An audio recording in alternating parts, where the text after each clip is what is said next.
From the Palm Bayers newsroom, this is your recap of August 6th, 2026 Palm Bay City Council meeting.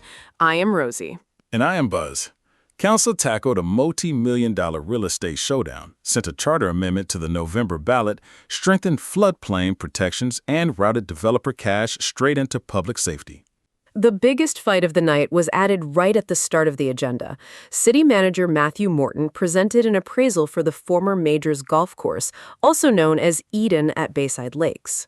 An independent appraisal valued the 135-acre property at $7.03 million as of May 2026, but the private seller came back demanding a flat $10 million.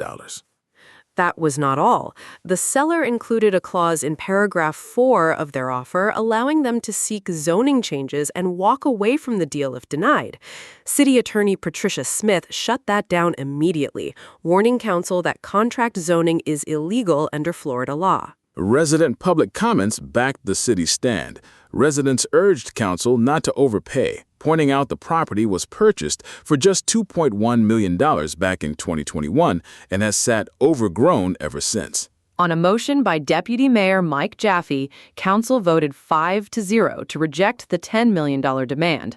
The city countered firmly at the appraised $7.03 million, ordered paragraph 4 struck from the contract, and added strict covenants prohibiting multifamily apartments on the remaining 53 acres. And council put real teeth behind the counter.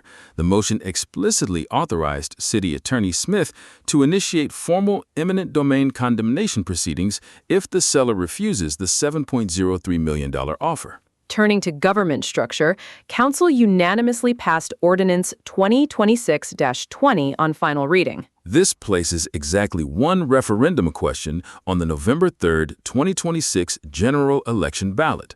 It asks Palm Bay voters to revise how city council vacancies are filled. Under the proposed charter amendment, unexpired council terms of 12 months or less may be filled by council appointment.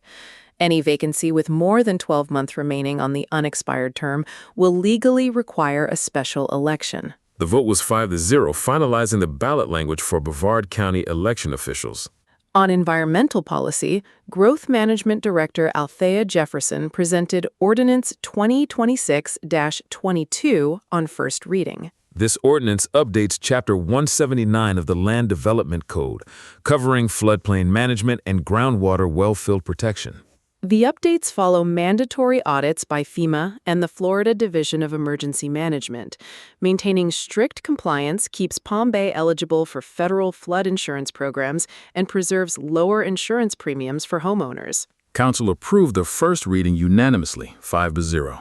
In economic and public safety news, Mayor Rob Medina pulled Consent Item 7 regarding the Emerald Lakes East Phase 1 drainage agreement. Deputy City Manager Jason DeLorenzo explained that the developer, Excess Land Investment, is taking over master stormwater responsibilities for the future expansion of the St. John's Heritage Parkway. The developer will pay a one-time cash sum of $142,000 to the city and assume all ongoing maintenance and liability for the relocated retention ponds. On a motion by Deputy Mayor Mike Jaffe, Council voted 5-0 to accept the agreement and direct 100% of that $142,000 toward purchasing replacement patrol vehicles for the Palm Bay Police Department. Infrastructure also saw a major step forward.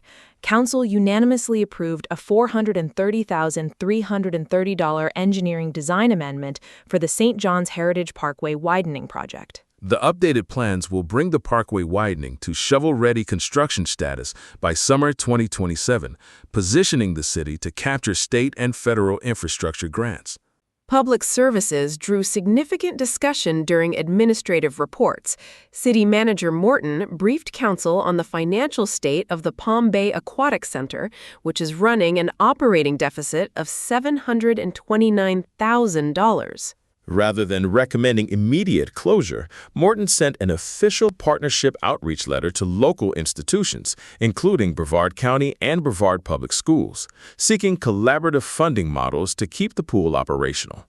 Public comment also featured sharp community input on surveillance and traffic safety.